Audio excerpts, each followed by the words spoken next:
This is the After Party, live with Kim McAllister. Pick a couch, grab a drink, and settle into the conversation.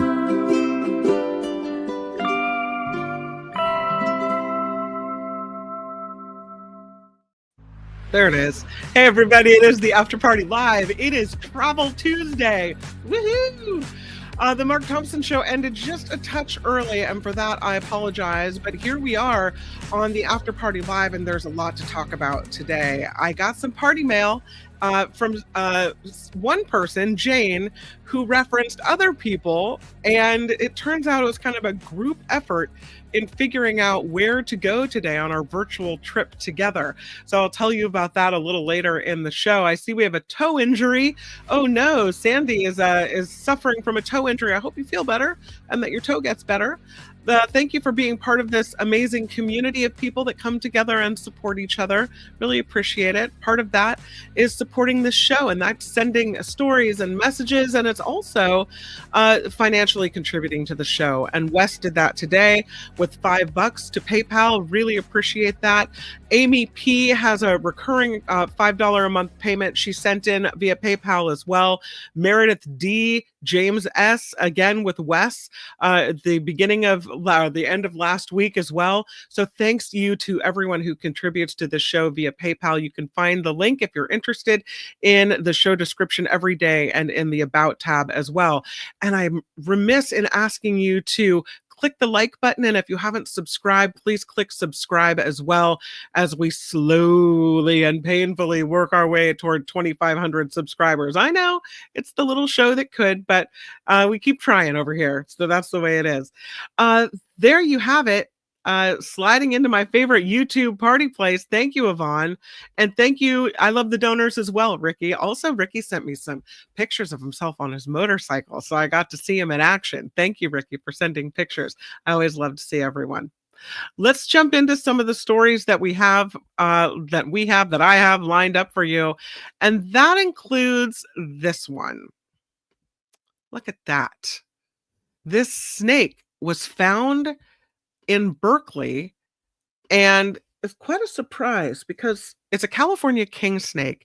Sometimes when these snakes are born with two heads, it's a birth defect, and they don't have a lot of longevity. They end up dying very soon. But this particular snake is surprising the experts. It is thriving. The second head often doesn't do very much, but in this case, the second head breathes, flicks its tongue, and gets mad when it's provoked. So 2 working heads on this California king snake. It was born at the East Bay Vivarium in Berkeley. They pulled it out of the incubator after it hatched. And yeah, the 2 heads were pretty evident at the beginning. It is a non-venomous snake. It has, again, the 2 heads. It's an example of conjoined twins. When 2 babies are born fused together, sharing some organs. In this case, the snake appears to have one set of functioning organs with a second head that's kind of along for the ride. The extra head, though, is definitely sentient. It breathes, looks around, flicks its tongue, gets mad if it's poked. It does not eat, though. Only the one of the heads eats, the other does not. The dominant head, they say, is the only one that has eaten. The other shows little interest in food and hasn't really tried to eat. The vivarium team is thinking that the non-dominant head doesn't control any of the organs, that its esophagus ends right where the 2 bodies meet. Pretty fascinating. They say this is unusual, but it's not unheard of. They have, at the East Bay Vivarium, seen other snakes over the last 35 years, as well as tortoises, turtles, geckos, hatch with 2 heads. But this one, already 7 months old, is rare because it's lived longer than all of the other sets of conjoined twins. And the folks at the vivarium say it's rare that you hatch one at all, and then it's extremely rare when they live. That with these conjoined twins, you might have 2 sets of hearts, 2 sets of lungs, 2 sets of stomachs that are all competing against one another, or one needs to support the other one. For this reason, the snake is lucky to have born with just one main male body. If it had two sets of functioning organs, they say that we probably wouldn't be talking about this snake, that it would probably be in alcohol in a jar somewhere being examined. The vivarium only came forward with this snake when it hit 6 months old because that was rare. They say if it lives to its first birthday, then they'll start thinking about its next potential home. But they have to wait because they don't really think that this snake is going to live very long. But it is thriving and it never misses a meal and it hasn't had any issues shedding. They've named it Zeke and Angel in honor of the employees who pulled it out of the incubator. But they don't know which one is which. So there you go. This is again in Berkeley, and quite the surprise. They've done x-rays of it. It's really fascinating to look at that. How about this one? Look at the bears in Tahoe. Bear cub got tangled up in a volleyball net, and humans had to come rescue this bear cub, even though the mama bear was not too far away. It wasn't a volleyball net, it was a soccer net. This happened in Lake Tahoe at Kings State Beach. California Department of Fish and Wildlife experts came out. They were unable to untangle this cub, even though the protective mother, was nearby. They said with some careful teamwork to loosen up the net and make sure the mama bear gave them the space they needed to work, the officers and biologists safely freed the cub in just over 5 minutes, and boom. The cub ran right back to its mom near a tree, darted up the tree, and then both of them went peacefully back into the wild. Love humans helping animals. How about this story? This gigantic laser, and this is a bit of a first. In this instance, we have the most powerful laser in the United States. They've named it Zeus, and the United States just test fired it. They say Zeus produced 100 times Earth's electricity output in just 25 quintillionths of a second. This is a powerhouse. At the University of Michigan, they did the first official experiment from Zeus. Zeus stands for this: Zettawatt Equivalent Ultra Short Pulse Laser System. And they say, and I've never even heard these words before, they say Zeus yielded 2 petawatts, 2 quadrillion watts, that's a petawatt, of power. A quadrillion watt is a petawatt. So this is 2 petawatts of power, which is more than 100 times the electricity output across the entire planet. But it happened so fast that you probably missed it. This laser is about the size of a high school gym. It's the successor to the university's Hercules system that they say topped out at 300 terawatts.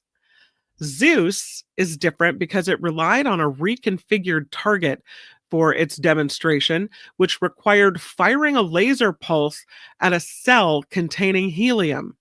The interaction produced plasma as it tore electrons away from the helium atoms, and that resulted in a mixture of both positive ions and free electrons. And then the electrons started gaining speed behind the laser pulse in a phenomenon known as a Wakefield acceleration.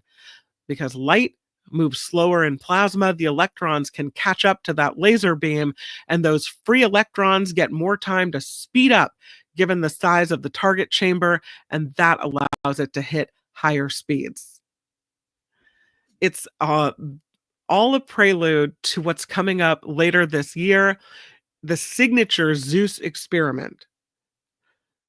The accelerating electrons in that case are supposed to smack into laser pulses coming from the opposite direction as well.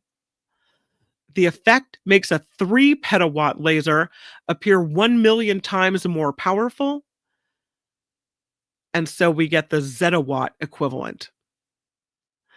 They do have to take a lot of safeguards in this. You have optical devices that stretch the initial infrared pulse over time and that make sure the initial power doesn't get so intense that it starts tearing apart air around it. That's how powerful this thing is. They are also trying to create beams of electrons with energies similar to those found in particle accelerators, hundreds of feet longer than Zeus, like the one out at Stanford, the one at CERN in Switzerland. This, though, is a fraction of the cost of a particle accelerator. It costs $16 million to construct, and so the University of Michigan calls this a bargain. They did it in a really fast amount of time as well. But they say they're ready for the future experiments to make the most of that investment. So, when they say one of the great things about this Zeus isn't just about one big laser type of hammer, but that you can split the lights into multiple beams. That having a national resource like this, which awards time to users whose experimental concepts are most promising for advancing scientific priorities, is bringing high-intensity laser science back to America. Well, at least we got something from scientific research being brought back to America. Here's a first, another first. It is the very first human bladder transplant, which is interesting because we've heard all about kidney transplants for a long time. But surgeons in Southern California at UCLA's Ronald Reagan Medical Center and the University of Southern California's Keck School of Medicine have completed the world's ever human bladder transplant. They're calling this a game changer, potentially, because it brings forward new surgical methods for victims of bladder dysfunction. This man you see pictured here, his name is Oscar. He's a father of 4. He's in his 40s. He lost most of his bladder during a tumor removal process. And this medical procedure done on May 4th by surgeons at USC and UCLA was the first attempt at this bladder transplantation. The surgery called historic, and they hope to see more of this in the future, bladder transplants. It's fascinating because this man had both of his kidneys removed to cancer, and then he'd been on medical dialysis for 7 years. This was a potential option for him that is completely changing his life.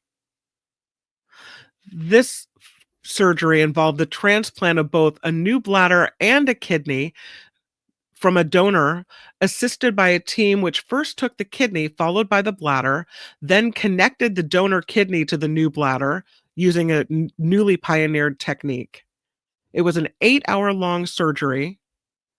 And they say, despite the complexity of this, everything went according to plan, that the kidney immediately made a large volume of urine and that his kidney function also improved very quickly. And now he doesn't even need dialysis anymore. No, this man who had been every day on dialysis no longer needs it. And everything is working very well. Doctors say they're very satisfied, and he says his hope is to have a better life. So, game-changing, new surgery. Another medical story, and this is about lung cancer. And that AI can be used as a pretty accurate predictor. It's called Sybil, this AI tool. An estimated 57% of Asian American women diagnosed with lung cancer have never smoked, compared to about 15% of all other women. So they're highly at risk for this, lung cancer. Doctors are saying lung cancer rates among non-smokers rising, especially young East Asian women, are rising. And there's a new study released yesterday that is now looking into this new AI tool to strongly predict who is most at risk. And we know lung cancer is mostly associated with smoking, right? someone gets lung cancer, the first question people ask is, oh, were they a smoker? Not necessarily anymore. There's a unique population of young East Asians seeing a 2% annual increase in lung cancer cases, even though half of them have never ever smoked. They don't know what's causing it. They think maybe it's some type of genetic mutation they've developed during their lifetime rather than something that was inherited. They don't know. This genetic damage, believed to be caused by environmental toxins, including secondhand smoke, maybe fumes produced by high temperature stir fry cooking in rooms that don't have the right kind of ventilation. Again, they're still looking for the cause. They don't know. But around the world, the researchers say more than 50% of women that will be diagnosed with lung cancer are non-smokers, compared to 15 to 20% of men. But an estimated 57% of Asian American women diagnosed with lung cancer have never smoked. That compared to about 15% of all other women. The study done by UCSF, University of California, San Francisco. This rise in cancer rates among women that you would think would be low risk had doctors scratching their heads. And now they say there is the potential for artificial intelligence to accurately predict who might be the most susceptible to a surprise lung cancer diagnosis. So this paper, which still needs to be peer reviewed, was presented Monday at the American Thoracic Society's medical conference in San Francisco. And they introduced this new AI tool called Sybil, and it's said to be pretty accurate in identifying which true low-risk individuals are more likely to develop lung cancer. And they can tell this, the AI can tell this, from a single low-dose chest CT scan. That's it. And it will be able to tell. So researchers gave Sybil hundreds of scans with visible cancerous tumors. In the first run, Sybil was able to deliver up to 0.81% of predicted future occurrences of lung cancer from analyzing these things. The models achieving more than 0.7% are considered good. Those over 0.8% are strong. And then the results were validated. They had people from South Korea, age 50 to 80, about 21,000 people underwent these self-initiated screenings in a hospital-affiliated screening center in South Korea, and these folks were followed up with until last June, about a year ago. And the images were analyzed by Sybil of these 21,000 people, and Sybil was able to calculate the risk of lung cancer diagnosis within 1 to 6 years. The analysis was performed for individuals with various smoking histories, ranging from more than 20 pack years to never smokers. Among all the participants, 257, including 115 who have never smoked, were diagnosed with lung cancer within 6 years from the first image that they had. And Sybil achieved success for this prediction at 1 year of 0.86% and 6 years of 0.74% for all the participants. Among never smokers, 1 year and 6 year, the success rate was 0.86% and 0.79%. So, I mean, it's pretty good. It's pretty good. I don't know what you would do about that until you actually got it, but maybe there are steps you can take to obviously catch it super, super early. Maybe changing lifestyle could help as well. I don't know. Let's switch to a happier story. This one, the lotto of the day. And we're going back to Michigan. This Michigan man thought he was being pranked. He was being punked. He's from Detroit. And he figured that he won this lottery prize of $25,000 a year for life. Can you imagine? What a nice little windfall every year for the rest of your life. He bought this ticket for the April 28th Lucky for Life drawing online. He says he's been playing this Lucky for Life, for a couple years and always buys his tickets online. And when he got an email back from the lottery about claiming a prize, he said he logged into the account and thought he was being pranked when he saw his account balance. He said it wasn't until he called the lottery and confirmed the prize with them that he really believed he'd won this. And even then, it still feels like he's living in a dream. Some of his winnings will be going toward taking a trip. The rest will be going into savings. And that makes sense because while $25,000 a year is really nice, likely even in Michigan, not enough to live on, but it certainly will bump up your savings and make your life a little easier, right? There is a copyright allegation against IKEA. Look at these tables. This is a drink table. You're supposed to put your cocktails on there. You can see on the top right. And there's a designer who says, hey, IKEA stole my drink table design. It kind of looks to me very kind of almost like a spool that this design seems somehow familiar, but okay. IKEA is now launching an investigation into the design of their drinks table because an industrial designer named Jessica Signell is alleging that IKEA copied her design. She made the accusation in a Swedish newspaper, and that led IKEA to say they would never deliberately copy products. So now they've launched an investigation about this furniture piece. The article from Signal said IKEA has launched a furniture piece strikingly similar to my 20-year-old drinks table called Eve. They say it's not okay to steal, and they are looking into this whole thing. I don't know. It just looks like it's not that complicated of a design that more than one person could come up with it. Maybe they did see it. Someone saw it and thought, oh, that's a good idea. I could do something like that. Who knows? Well, Signal is arguing that her table has characteristics that aren't seen in other types of tables.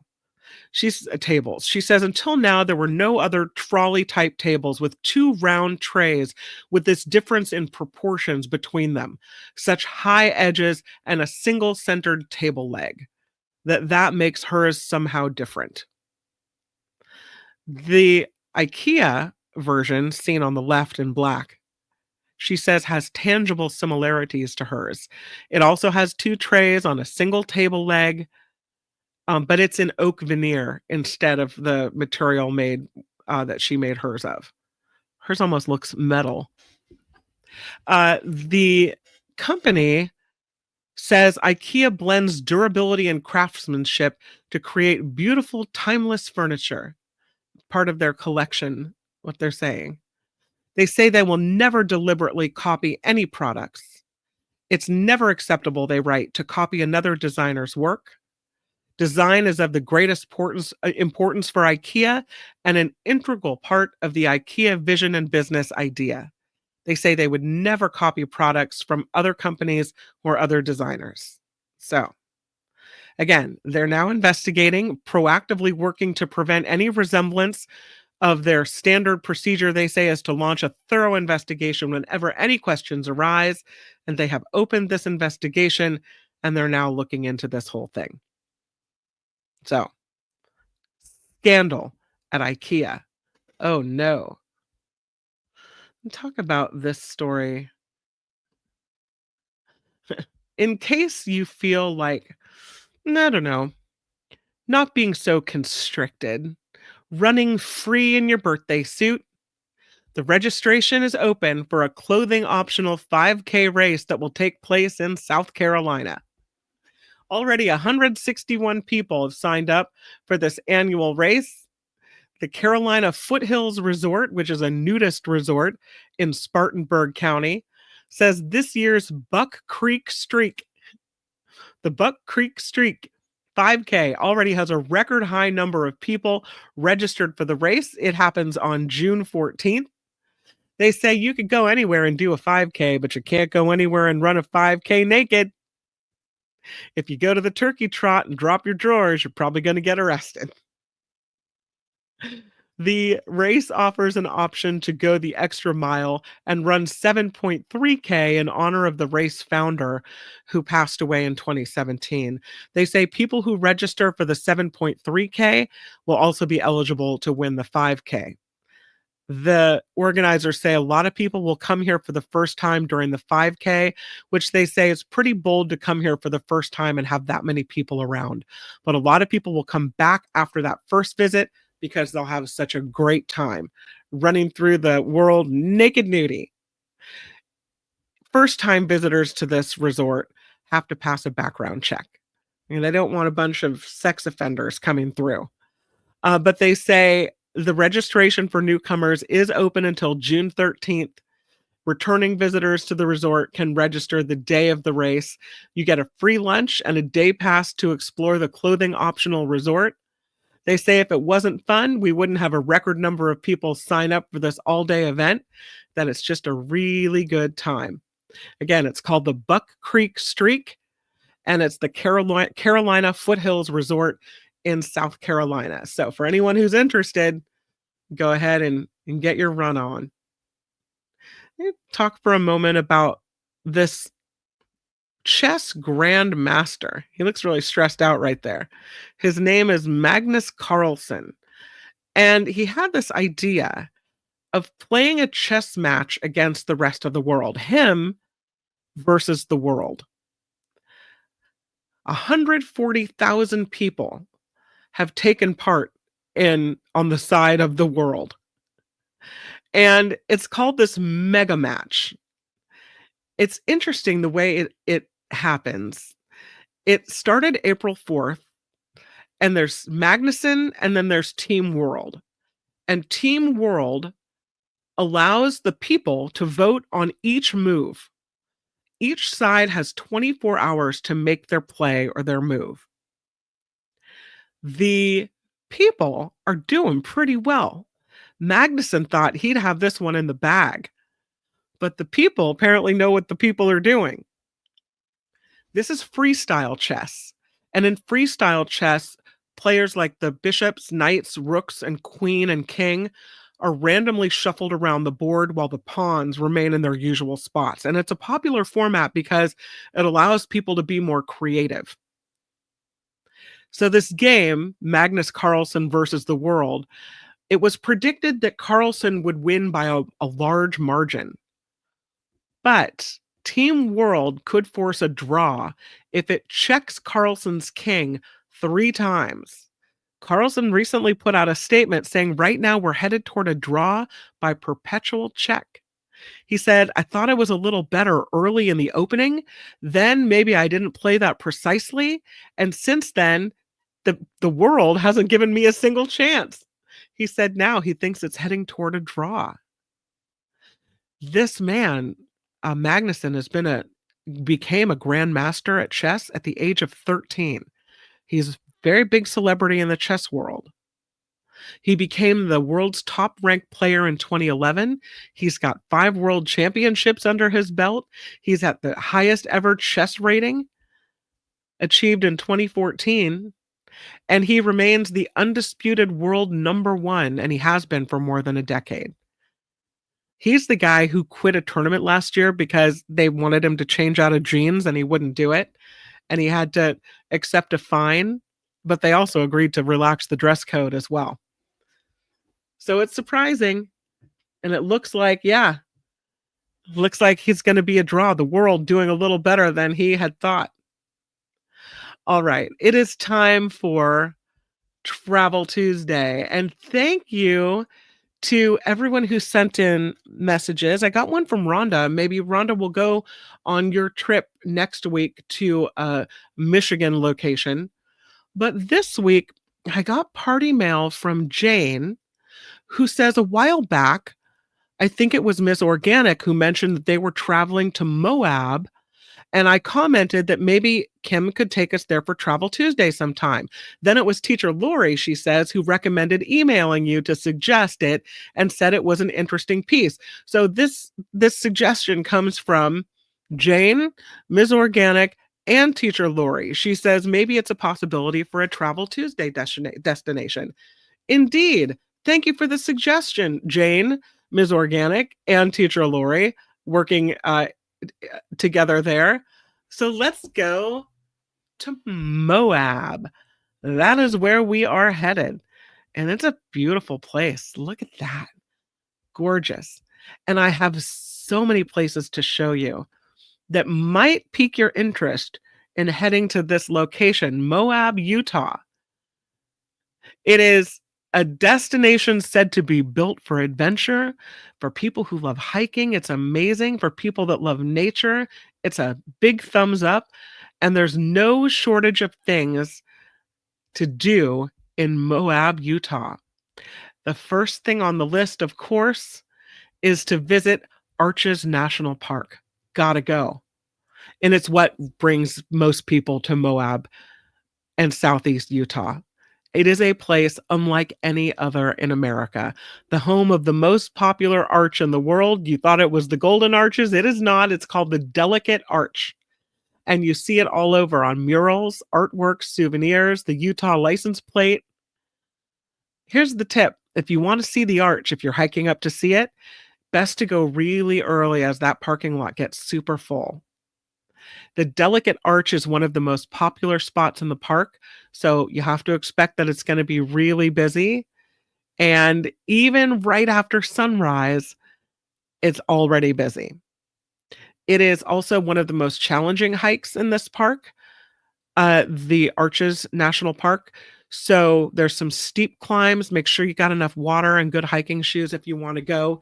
And if you go from April through October, you need a timed entry reservation to enter the park. And the reservations apparently sell out within minutes. So I can see why. It's pretty special. Number 2 on the list is Ken's Lake. Ken's Lake is about 10 miles south of Moab. They've got boating and swimming and fishing all happening on Ken's Lake. The water relatively clear and super refreshing. Great for a midday swim between your hiking adventures. There's a campground near Ken's Lake as well, which can be a good spot to camp if you're on a budget-friendly kind of vacation. But they sell out quickly, so if you have to make a reservation pretty early. Here is Hell's Revenge, Moab, Utah. It is an off-road 4x4 trail. It's a 6.5 mile trail intended for 4x4 vehicles, only for experienced drivers. The most popular way to experience Hell's Revenge is to book a tour, a lot less stressful that way. They say you can expect spectacular scenery and unforgettable laughs during this tour. But they want to remind you, wear a face mask or a bandana because you're probably going to get dirt in your nose or mouth. Here's one for the kids. This is a dinosaur park you can go check out. One of the best things to do in Moab with your kids. They say it's got to be on your list of places to go, because many dinosaurs were found in Southeast Utah. This adventure park is actually full of history and imagination. It's a prehistoric aquarium, an interactive museum, a dinosaur playground, a dinosaur trail, and more. Again, that is the Dinosaur Park and Entertainment Center. Oh, and look at this picture. You've got to go to the Dead Horse Point State Park. Despite the name, it's actually a pretty cool place. Dead Horse Point State Park is right outside of Canyonlands National Park, about 25 minutes from Moab, and said to be an awesome experience. You've got the lookout point right over the Colorado River that is breathtaking. You can see views of the winding river in this canyon. And Dead Horse State Park has a lot less visitors than either of the national parks nearby. So you've got fewer lines, you've got less packed parking lots. This is it. This is if you're looking for a place with fewer crowds, you found it. For people that want to hike, you can go around the rim of the canyon, and there are views around every curve that are just amazing. But there's no railing. You got to be careful here. Other fun things to do in this area: mountain bike. You can take a mountain biking tour through Dead Horse Point State Park. You can also go rafting in Moab as well. The river looks a little brown, but supposed to be pretty fun. In the spring months, the water is cold. In the summer and fall, it's refreshing and tolerable. There are panoramic views of the canyons on this Moab whitewater rafting tour. They've got from calm waters to class 3 rapids. So, depending on your experience, there's a lot for you here when you think about Moab river rafting. You could do it for a full day or a half day. So, pretty fun stuff.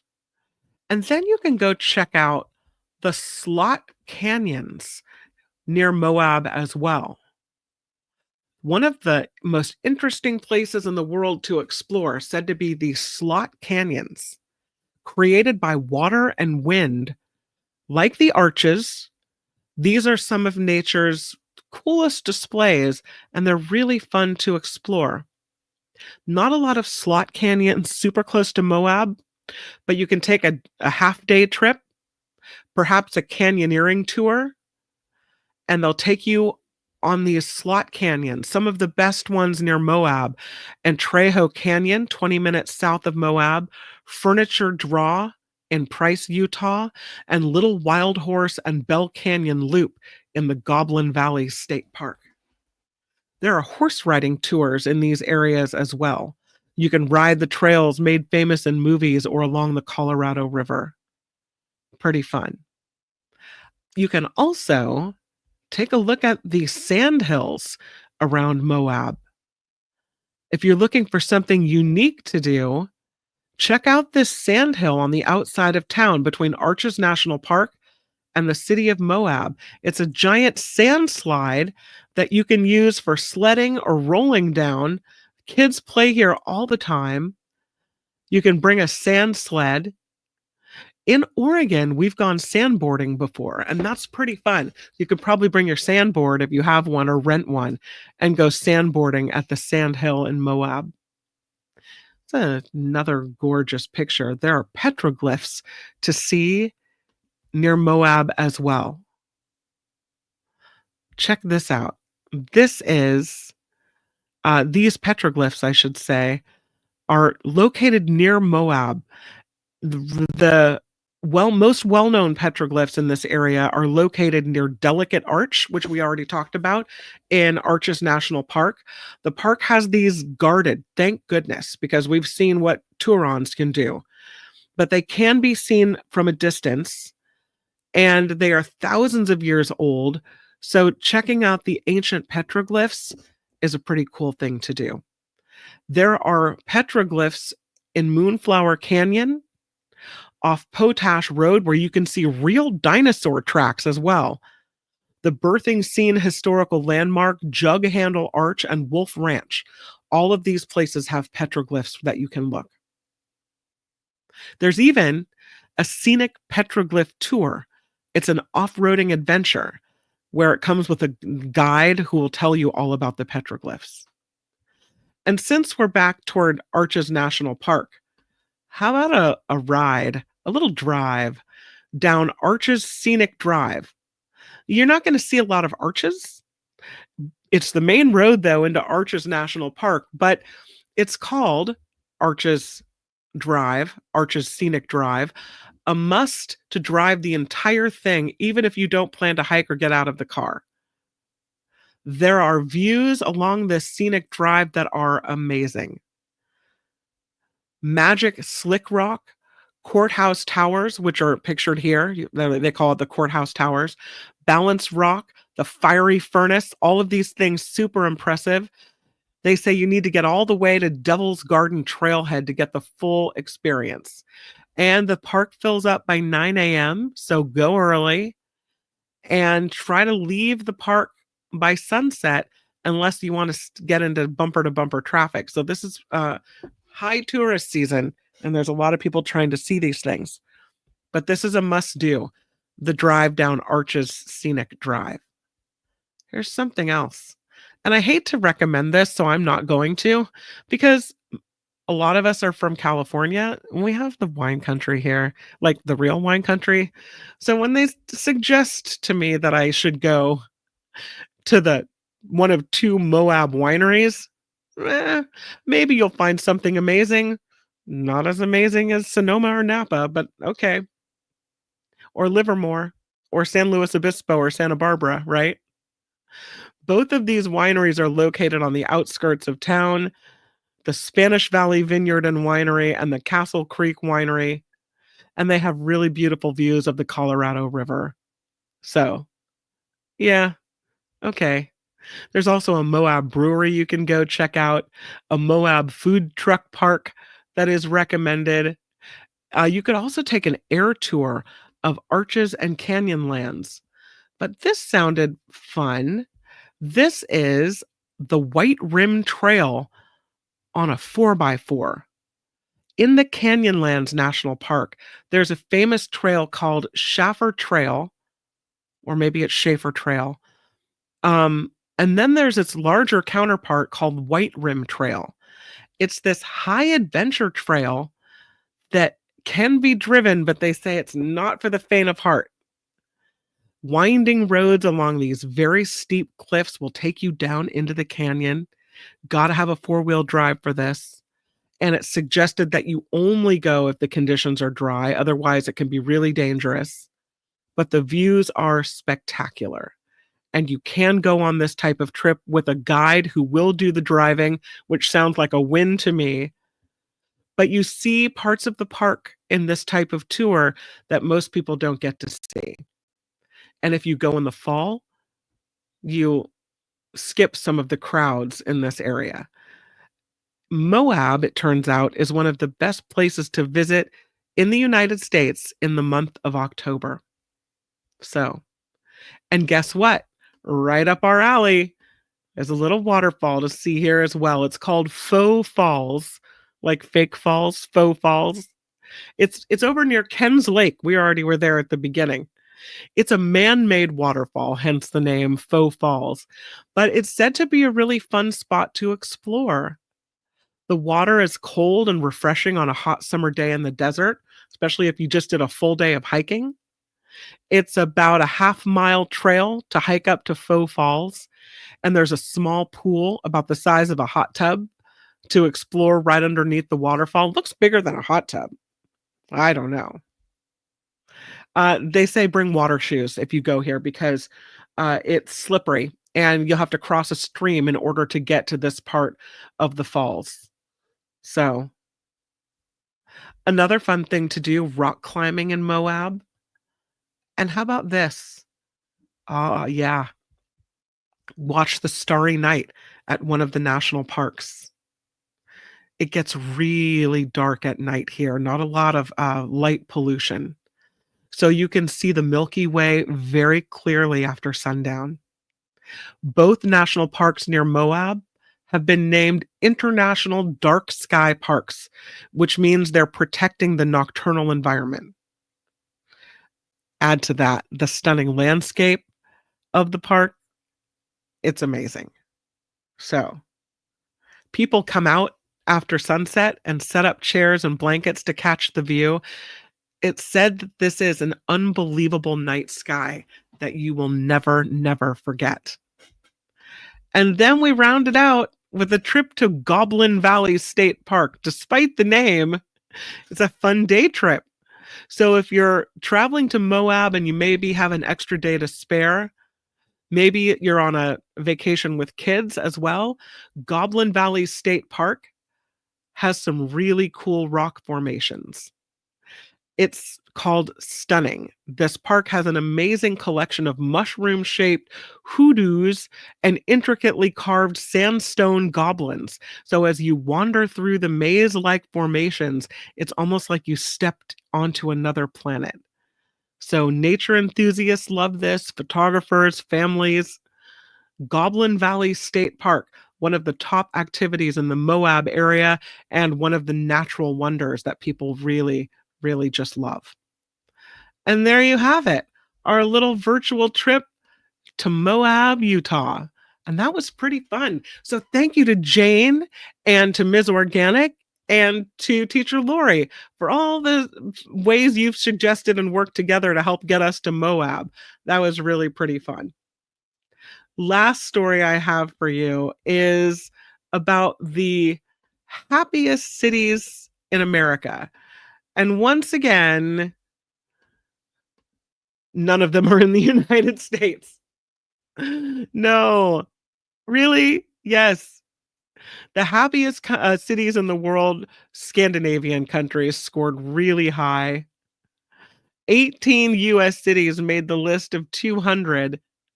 This is the 2025 Happy City Index, and I'll show you the list.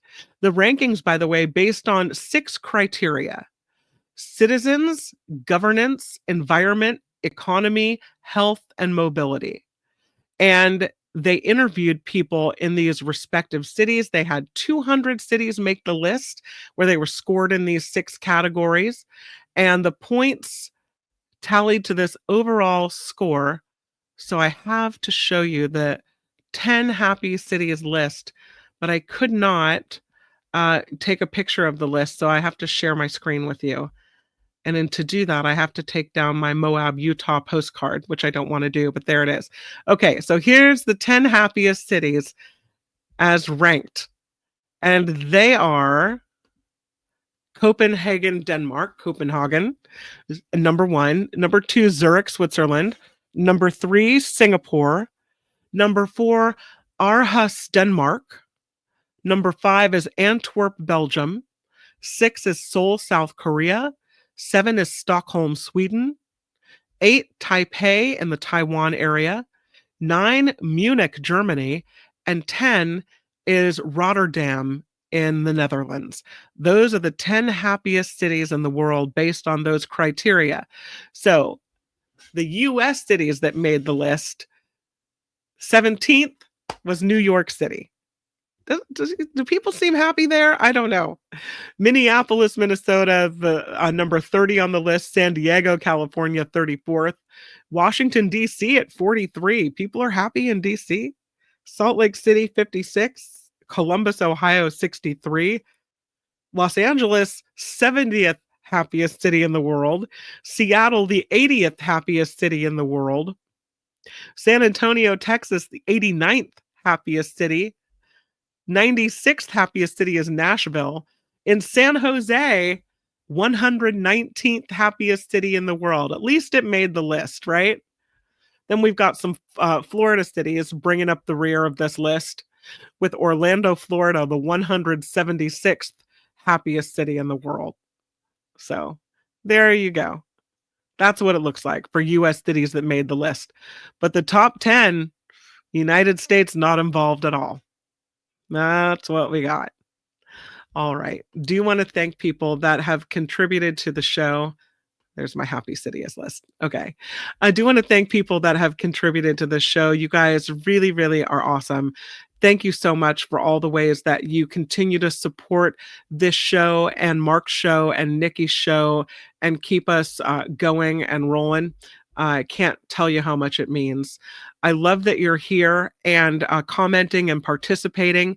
Tomorrow on the Mark Thompson show, I might have Michael Schur co-hosting, I'm not sure, but either way, it's going to be a great conversation with John Rothman, who will be in, and then Paul Rice, the founder of Fair Trade USA, will be in as well. Mark has a great conversation with him that I will play for you, and then we're back here on the After Party Live, and that brings us to Waterfall Wednesday. I feel like we just saw our faux waterfall. We'll get some real waterfalls. If there are any suggestions, please contact me by party mail, kim@theafterparty.live, and I am happy to receive your messages and your suggestions for where we should check out waterfalls tomorrow. All right. I hope you guys have a great rest of your day. Make it the very best day that you can, and I'll see you right back here on the YouTube tomorrow. But for now, bye-bye. The After Party Live would like to thank the following contributors and viewers like you.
That's what I was thinking as of Tesla.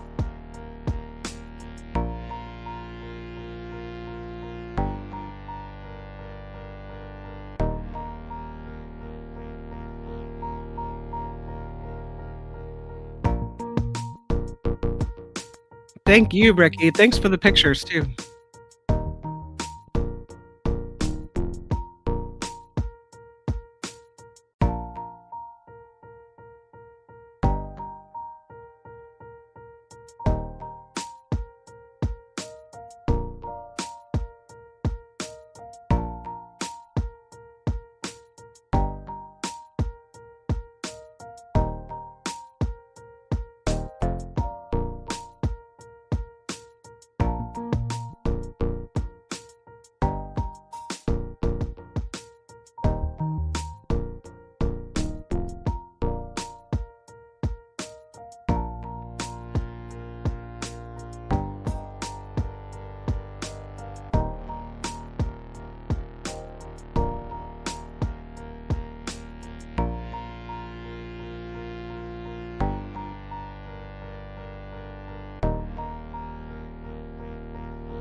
Yes. Petaluma, Silicon Valley of the far north.